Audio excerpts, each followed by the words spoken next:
함께 나누실 하나님의 말씀 에스겔서 1장 1절에서 3절까지 말씀입니다. 에스겔서 1장 1절에서 3절까지 말씀 제가 봉독해 드리겠습니다. 30째 해 넷째 달 초다새에 내가 그발 강가 사로잡힌 자 중에 있을 때에 하늘이 열리며 하나님의 모습이 내게 보이니 여호야긴 왕이 사로잡힌 지 5년 그 달 초다새라. 갈대아 땅 그발 강가에서 여호와의 말씀이 부시 아들 제사장 나 에스겔에게 특별히 임하고 여호와의 권능이 내 위에 있으니라. 아멘. 하나님께서 유다 농촌의 수줍은 소년 이 에레미야를 부르실 때는 유다의 농촌에서 흔히 볼 수 있는 살구나무 그리고 끓는 가마를 환상으로 보여주셨습니다.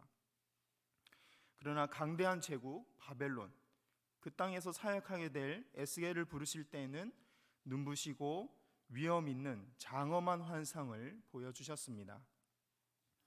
에스겔에게 나타난 하나님의 모습은 예루살렘 성전에만 계신 분이 아니라 어디든지 원하는 대로 가실 수 있는 분이셨고 무엇이든지 알고 계시고 모든 능력을 행하실 수 있는 분으로 그에게 나타내 보이셨습니다. 또한 범죄한 유다 백성과 죄 많은 바벨론과 싸우시는 전사의 하나님으로 또 나타내 보여주셨습니다. 오늘 본문을 통해 그 모습을 확인해 보기를 원합니다. 4절에서 14절 말씀 제가 교독하겠습니다. 제가 먼저 읽겠습니다. 내가 보니 북쪽에서부터 폭풍과 큰 구름이 오는데 그 속에서 불이 번쩍번쩍하여 빛이 그 사방에 비치며 그 불 가운데 단쇠 같은 것이 나타나 보이고 그 속에서 내 생물의 형상이 나타나는데 그들의 모양이 이러하니 그들에게 사람의 형상이 있더라. 그들에게 각각 네 얼굴과 네 날개가 있고 그들의 다리는 고진 다리요 그들의 발바닥은 송아지 발바닥 같고 광낸 구리같이 빛나며 그 사방 날개 밑에는 각각 사람의 손이 있더라.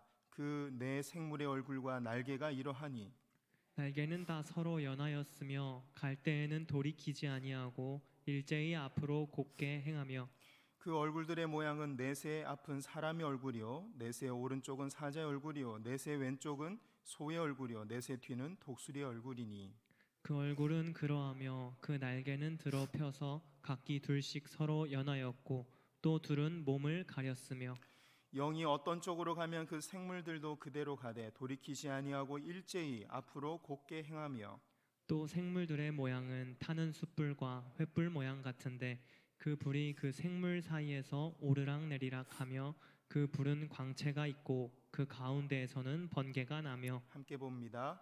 그 그 생물들은 번개 모양같이 왕래하더라. 아멘. 아멘.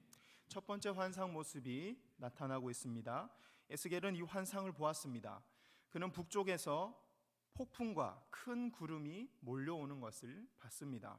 그 폭풍과 구름 속에는 사방을 향해 빛을 비추는 번쩍거리는 불이 있었고 그 불 가운데 벌겋게 단쇠 같은 것이 있었습니다. 이게 4절 말씀이죠. 이 폭풍과 구름은 신의 산에서와 마찬가지로 하나님의 임재하심을 상징합니다. 동시에 범죄한 유다에 대한 심판을 암시하는 것이기도 합니다. 하나님의 임재하심 자체가 하나님 앞에 순복하고 있는 그의 백성에게는 구원이 되고 하나님의 임재하심 자체가 불순종한 자들에게는 심판을 의미하는 것이기 때문입니다. 하나님은 범죄한 유다를 심판하시는 분으로 나타나셨습니다. 하나님은 왜 이스라엘이 다 망해버리고 바벨론 나라에서 포로 생활을 하고 있는 이 타이밍에서야 나타나신 걸까요? 왜 에스겔에게 이제서야 하나님 자신이 하시는 일을 보여주신 걸까요? 포로민들은 바벨론에 살면서 정말 하나님이 살아계신지 이스라엘의 희망이 남아있는지 궁금해하고 있었기 때문입니다. 10가지 재앙으로 애굽을 멸망시키시고 이스라엘을 구원해내신 하나님이 살아계신다면 이스라엘이 이방 땅 하나님을 믿지 않는 백성들에게 멸망하는 일은 절대로 생겨서는 안 되는 일이었다는 것이죠. 그래서 백성들은 이스라엘이 멸망하자 하나님이 과연 살아계신가? 라고 의심하기 시작했던 것입니다. 그래서 하나님은 오늘 본문에서 에스겔에게 폭풍과 구름 속에 있는 네 생물의 형상을 보여주셨습니다. 이 네 생물은 하나님의 뜻을 수행하는 보좌 앞에 있는 천사들을 의미했습니다. 하나님은 천사들을 부리시고 자신의 뜻을 이루는 모습을 보여주고 계신 것입니다. 네 생물들은 마치 타는 숯불과 횃불과 같았다라고 이야기하고 있습니다. 이사야서 6장에 보면 숯이 무엇을 없애는 도구로 이용되죠? 죄를 없애는 도구로 이용되고 있습니다. 에스겔은 불이 네 생물 사이에서 오르락 내리락 하고 있는 것을 또 봤습니다. 야곱의 꿈에서 천사가 하나님 앞과 야곱 앞을 오르락 내리락 하면서 하나님 앞에 이 땅이 이루어지고 있는 것을 보고하고 주님의 뜻을 다시 이 땅에서 이루는 모습을 보여주고 있는 것이죠. 천사들은 번개처럼 빠르게 움직였다라고 오늘 또한 성경 말씀에 기록하고 있습니다. 이것은 천사들이 신속하게 하나님 뜻을 수행하는 모습을 잘 보여주고 있습니다. 하나님은 포로민들이 생각했던 것처럼 돌아가셨거나 유다 역사에 무관심한 분이 아니셨습니다. 하나님은 여전히 역사를 주관하고 계시며 천사들을 통해서 부지런히 하나님의 계획과 뜻을 이루고 계셨던 것입니다. 이 사실을 이스라엘 백성들에게 기억나게 하시고 다시 한번 믿도록 하기 위해서 지금 에스겔을 1장에서 부르고 계신 것입니다. 코로나 사태로 온 세상이 어지러운 지금도 하나님께서 다 다스리고 계십니다. 모든 일이 하나님의 계획과 섭리 안에서 이루어지고 있습니다. 이 역사 가운데 우리를 그리스도인으로 부르신 이유는 하나님의 뜻과 계획을 지금 이 땅에 보여주시기 위해서 우리를 부르신 것입니다. 에스겔 선지자처럼 하나님 뜻을 이 땅에 선포하도록 지금 우리를 이미 또한 불러주신 것입니다. 다음 말씀 살펴보겠습니다. 15절에서 21절까지 말씀입니다. 교독하겠습니다.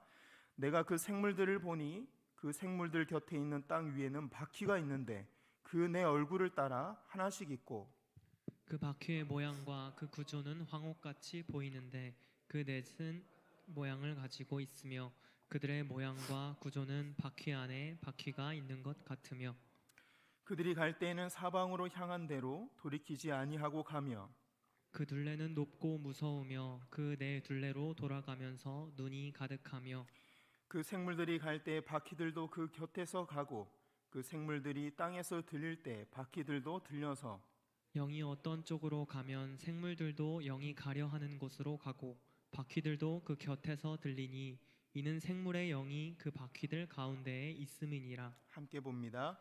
그들이 가면 이들도 가고 그들이 서면 이들도 서고 그들이 땅에서 들릴 때에는 이들도 그 곁에서 들리니 이는 생물의 영이 그 바퀴들 가운데 있음이더라. 아멘. 여기서 크게 한 3-4가지 정도 메시지를 우리가 확인할 수 있습니다. 첫 번째는 에스겔은 생물 곁에 있는 바퀴들을 보았습니다. 근데 이 바퀴가 하늘 높은 곳에서부터 시작해서 땅에까지 닿아 있는 하늘과 땅을 잇는 커다란 바퀴 형상으로 나타나고 있습니다. 하나님은 높은 하늘 위 보좌 위에만 앉아 계신 분이 아니라 이 땅에 우리 곁에 또한 예수님이 피값을 치르신 지금에는 성령으로 이미 우리 안에서 일하고 계신 것입니다. 하나님은 저 높은 곳에 계실 뿐만 아니라 지금 내 안에 우리 삶 속에 긴밀하게 역사하고 계신 분이라는 것입니다. 하나님의 주권은 이 세상 곳곳에서 지금도 행사되고 있습니다. 모든 역사를 주관하고 다스리시는 분은 바로 하나님이라는 것을 이 환상이 의미하고 있는 것입니다. 둘째는 17절에 보면 그 큰 바퀴들은 생물들의 내 얼굴을 따라 전후 좌우에 하나씩 있다라고 말씀했습니다. 그 바퀴는 내 생물이 가는 곳은 어디든지 방향을 틀지 않고 앞을 향해 나아갔다. 전후 좌우 마음대로 움직이는 바퀴다라고 이야기합니다. 이것은 주석을 살펴보면 학자들에 의하면 무소부재하신 하나님을 의미한다고 합니다. 하나님은 자신이 원하시는 곳은 어디든지 가실 수 있는 분이신 것입니다. 하나님은 예루살렘 성전에만 계신 분이 아닙니다. 그 하나님께서 자기 백성을 구원하기 위해서 이제 이스라엘을 떠나서 바벨론에도 임재하시고 그곳을 통치하고 계신 것을 말씀하고 있는 것입니다. 세 번째로 18절을 보면 그 바퀴 둘레는 무척 높고 컸으며 바퀴에는 눈이 가득 달려 있었습니다. 눈이 달린 바퀴라는 뜻은 하나님이 모든 것을 감찰하시고 살피시고 알고 계신다, 하나님의 전지하심을 나타내 보여주고 있습니다. 하나님은 안 계신 곳이 없을 뿐만 아니라 모르는 것도 없는 분이십니다. 하나님은 유다의 죄악을 보셨으며 또한 포로민들의 신음과 호소도 알고 계신 분이셨습니다. 내 생물이 움직일 때 그 곁에 있는 바퀴들도 함께 움직였다. 이 말은 하나님의 영이 움직일 때마다 천사들이 하나님의 뜻에 따라서 움직이고 일을 수행했다라는 뜻입니다. 그러니까 천사들은 하나님의 영과 소통하면서 하나님의 뜻과 명을 따라 움직였고 하나님은 그 천사들을 통해 자신의 뜻을 이루어 가시는 것입니다. 포로가 된 유다 백성들은 예루살렘 성읍과 성전을 그리워하면서 불안해하고 있었습니다. 그러나 그들은 염려할 필요가 없었습니다. 왜냐하면 하나님께서는 첫 번째, 두 번째, 세 번째 모습, 그러니까 역사를 주관하시는 하나님, 무소부재하시는 하나님, 전지전능하신 하나님, 그 하나님께서 바벨론 땅에 끌려온 이 이스라엘 백성들 중에서도 지금도 여전히 역사하고 계시고 그들을 지키고 계신다고 말씀하고 계시기 때문입니다. 물론 코로나 때문에 신음하고 있는 지금도 우리와 함께하고 계신 것입니다. 이런 모습이 26절, 28절에 또한 나타나 있습니다. 26절에서 28절 말씀 함께 합독하겠습니다. 시작. 그 머리 위에 있는 궁창 위에 보좌의 형상이 있는데 그 모양이 남보석 같고 그 보좌의 형상 위에 한 형상이 있어 사람의 모양 같더라. 내가 보니 그 허리 위의 모양은 단쇠 같아서 그 속과 주위가 불 같고 내가 보니 그 허리 아래의 모양도 불 같아서 사방으로 광채가 나며 그 사방 광채의 모양은 비 오는 날 구름에 있는 무지개 같으니 이는 여호와의 영광의 형상의 모양이라. 내가 보고 엎드려 말씀하시는 이의 음성을 들으니라. 아멘. 많은 내용들이 있지만 두 가지만 보면 여기에 무지개가 나오고 사람의 형상이 나옵니다. 무지개가 언제 처음 나오죠? 성경에서? 노아의 홍수. 노아의 홍수는 좋은 일인가요? 나쁜 일인가요? 나쁜 일. 심판이었습니다. 그 심판을 그치고 우리에게 다시 하나님과의 끊어졌던 언약 관계를 맺어주신 언약이 뭐냐면 무지개 언약입니다. 내가 다시는 너희를 물로 심판하지 않으리라. 화평의 언약. 죽어 마땅하지만 다시 화평을 말씀해 주시고 언약의 말씀을 주신 것이 바로 무지개인 거죠. 그러니까 여기 나와 있는 무지개라는 것은 바벨론 이스라엘 백성이 물론 하나님 앞에 심판하고 범죄해서 심판을 받고 바벨론에 지금 1000km가 넘는 곳까지 끌려가서 포로 생활을 하고 있지만 하나님께서 여전히 너희를 내 백성인 것을 잊지 않고 구원해 주시고 이 언약을 다시 내가 이행하겠다라고 말씀하고 계신 것입니다. 이것을 이루어 주시는 분이 누구냐면 사람의 모양과 같더라. 즉 하나님이 보내신 예수 그리스도를 통해서 하나님과 우리 사이에 끊어졌던 관계를 맺으시고 이 언약의 관계를 회복시키시고 우리를 돌봐주시겠다 말씀하고 계신 것입니다. 에스겔 1장에 나타난 이 내용들을 정리해 보면 다음과 같습니다. 나라와 성전을 잃고 포로가 되어서 이 타국에서 불안 속에서 살아가는 에스겔에게 하나님이 나타나셨습니다. 이스라엘 나라가 바벨론에 망하기 전에 범죄한 유다 백성들은 하나님께서 예루살렘과 성전에 계시기 때문에 자신들은 절대로 망하지 않을 것이라고 굳게 믿고 있었습니다. 왜냐하면 고대 사람들은 신을 믿을 때 지역신 개념을 가지고 믿었기 때문입니다. 각 나라와 각 지역마다 다스리는 신이 다르다고 믿었기 때문입니다. 우리 바닷가에 가면은 배 타는 분들이 바다신을 섬기죠.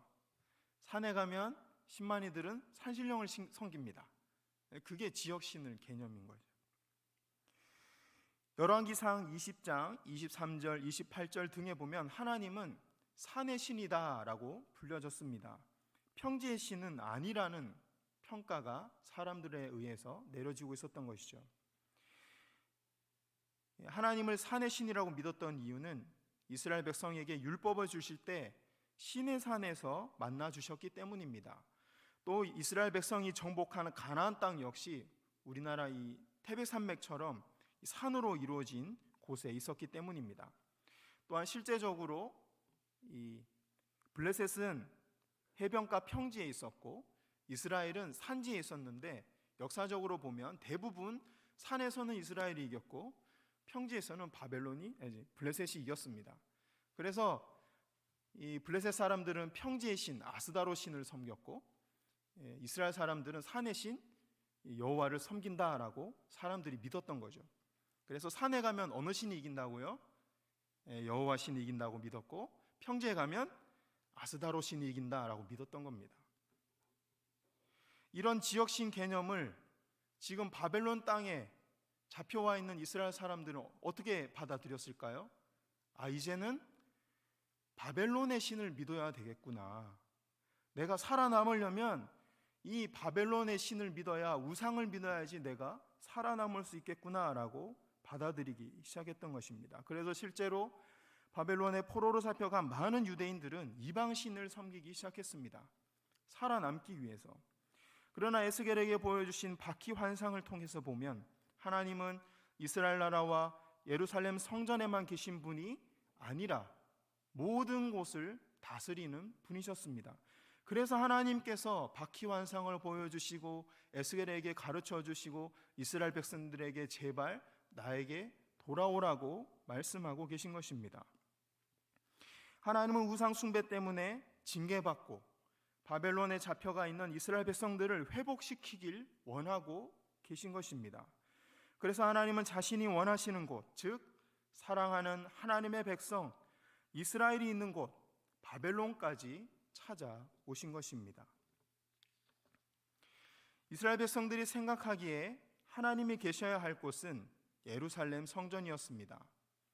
그러나 대선지서 등에 기록되어 있다시피 하나님은 성전 안에 만연해 있었던 우상 숭배 때문에 성전 안에 계실 수가 없었습니다. 그래서 성전을 떠나신 겁니다. 그런데 성전을 떠나신 하나님이 찾아간 곳은 어디예요? 잃어버린 내 백성이 있는 바벨론 그 땅이었습니다. 잃어버린 내 백성, 내 새끼가 있는 그곳에 하나님이 주님 있으셔야 할 성전, 더럽혀진 성전을 떠나서 그 먼 곳까지 다시 죄를 지은 내 백성을 찾아가신 것입니다. 하나님께서 성전을 떠나신 것은 저주와 심판을 의미했습니다. 하지만 예루살렘 성전을 떠나신 하나님이 바벨론에서 포로 생활 중에 있는 자기 백성들 사이에 나타나셨다는 것은 그들을 향한 하나님의 사랑과 언약이 여전하다는 것을 보여주고 있는 것입니다. 자기 백성들에게 나타나신 하나님은 천사들을 통해 여전히 자신의 선한 뜻을 이루고 계셨습니다. 또 바퀴 환상을 통해 나타나신 하나님은 바퀴에 있는 눈으로 모든 것을 알고 계셨습니다. 그 하나님은 보좌 위에서 온 우주와 역사를 다스리고 계셨습니다. 에스겔은 절망과 불안 속에서 바로 이러한 하나님의 모습을 보게 된 것입니다. 하나님께서 범죄한 유다를 심판하실 것이며 또한 남아있는 경건한 자손들을 통해 무너진 유다를 다시 회복시켜 주실 것이라는 음성으로 받아들이게 된 것입니다. 에스겔서 1장은 바로 이런 하나님의 모습으로 시작되고 있습니다. 하나님은 범죄한 유다 백성들의 심판자이시지만 동시에 그들을 구원하실 유일한 희망이었던 것입니다. 마지막으로 처음 읽었던 1절에서 3절 내용을 살펴보도록 하겠습니다. 함께 읽어보겠습니다. 시작. 30째 해 넷째 달 초다새 내가 그발 강가 사로잡힌 자 중에 있을 때에 하늘이 열리며 하나님의 모습이 내게 보이니 여호야긴 왕이 사로잡힌 지 5년 그달 초닷새라. 갈대아 땅 그발 강가에서 여호와의 말씀이 부시의 아들 제사장 나 에스겔에게 특별히 임하고 여호와의 여호와의 권능이 내 위에 있으니라. 아멘. 아멘. 이 말씀을 통해서 보면 하나님의 말씀이 언제 임했을까요? 이 말씀을 통해서 보면 에스겔의 나이가 30세 되던 해 4월 5일에 받았다라고 기록되어 있습니다. 에스겔이 나이가 30세 되고 그해 4월 달 5일에 하나님의 음성을 듣고 부르심을 입은 것입니다. 그때 에스겔은 바벨론의 포로로 잡혀온 다른 사람들과 같이 그발 강가에 있었다라고 기록되어 있습니다. 그는 그곳에서 다른 포로들과 함께 살면서 유다의 운명에 대해서, 이스라엘의 운명에 대해서 고민하고 있었습니다. 바로 그때 하나님은 에스겔을 바벨론의 포로로 끌려온 이스라엘 백성들 앞에 선지자로 세우고 계십니다. 3절에 따르면 여호와의 말씀과 하나님의 권능이 그에게 임했다라고 기록되어 있습니다. 하나님은 왜 하필 에스겔이 30세가 되었을 때야 그를 부르셨을까요? 민수기 4장 3절 말씀 화면 부탁드립니다. 함께 읽어보겠습니다. 시작. 곧 30세 이상으로 50세까지 회막의 일을 하기 위하여 그 역사에 참가할 만한 모든 자를 계수하라. 아멘. 민수기 4장 3절 말씀에 따르면 성전에서 하나님을 섬기는 일을 하는 제사장의 나이가 몇 세부터 몇 세까지라고요? 30세에서 50세까지. 에스겔의 나이가 제사장으로서 성막에서 일할 수 있는 나이가 되자마자 하나님이 그를 부르신 것입니다. 에스겔은 이스라엘 나라가 바벨론에 멸망하기 전부터 나라를 구원해 달라고 눈물로 기도했을까요? 안 했을까요? 했겠죠. 했겠죠. 그러니까 선지자로까지 부르심을 받았겠죠. 또 그발 강가에서 바벨론에서 포로 생활을 하면서 이 핍박당하는 동족들을 보면서 하나님 앞에 눈물로 기도했을까요? 안 했을까요? 했겠죠. 그런데 하나님은 에스겔의 기도를 들어주셨습니까? 안 들어주셨습니까? 지금까지 보면 안 들어주셨죠. 수없이 기도했지만 나라가 망했고, 수없이 기도했지만 이스라엘 백성들의 대다수가 포로로 바벨론까지 끌려와서 포로 생활을 하고 있는 상황이었습니다. 에스겔이 생각하기에 이쯤 되면 하나님께서 나서서 일해 주셔야만 될 것 같고, 이쯤 되면 에스겔 자신이 나서서 일하면 될 것 같은데 하나님은 그간 침묵하셨던 것입니다. 하지만 하나님은 에스겔의 기도를 외면하시거나 무시한 것이 절대 아닌 것입니다. 단지 모든 상황이 말씀에 부합할 때까지, 에스겔의 나이가 차고 지혜가 생겨서 하나님의 일을 감당할 수 있을 때까지 에스겔을 기르고 다독이고 계셨던 것입니다. 버르신 것이 아니라 그를 키우고 계셨던 것입니다.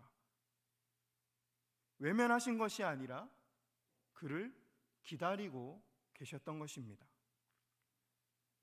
하나님의 말씀의 때가 차고 에스겔이 하나님의 일을 감당할 만큼 장성하자 그에게 기름을 부으시고 환상을 보여주십니다. 이러한 환상은 하나님께서 에스겔에게 자기가 기름 부음 받은 자, 하나님께 선택받은 종이라는 확신을 주기 위해서였습니다. 또한 앞으로 하나님께서 얼마나 큰 능력으로 이 백성을 구원하실 것인지 보여주시기 위함이었습니다. 여러분, 오랫동안 이루어지지 않고 있는 기도 제목이 있으십니까? 하나님께서 나만 외면하시는 것 같고 나를 위해서는 아무런 일도 하지 않는 것처럼 느껴지실 때가 있으십니까? 오늘 본문에서처럼 하나님은 쉬지 않고 우리에게 천사들을 보내시고 하나님의 영광과 권위를 우리를 둘러진치고 보호하고 계신다고 분명히 말씀하고 있습니다. 우리의 모든 필요를 아시고 우리의 모든 신음을 다 듣고 계신다고 말씀하셨습니다.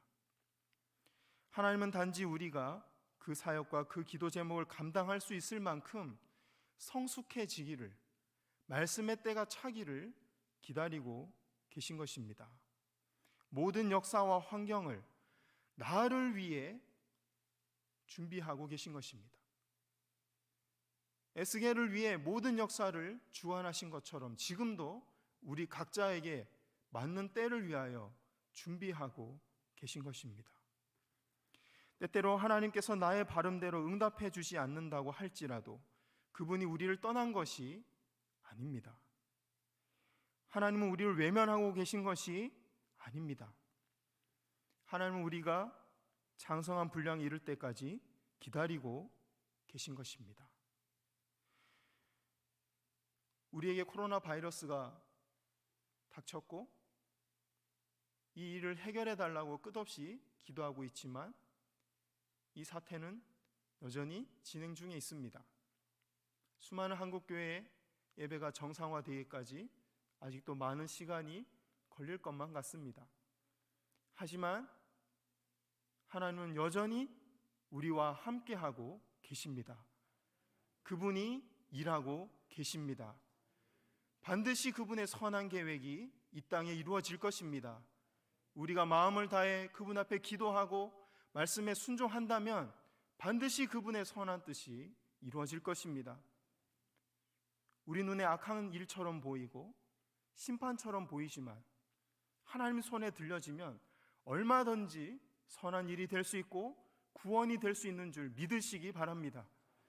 하나님께서 이 일들을 통하여서 잠자던 우리의 영혼을 깨우시고 우리의 선한 영혼을 살리시고 다시 한번 믿음이 불타오르게 하실 것입니다.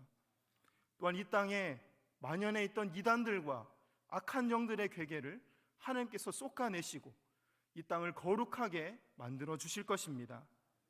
그때를 위해 인내와 소망 가운데 잘 준비되어지는 우리 모두가 되기를 바랍니다.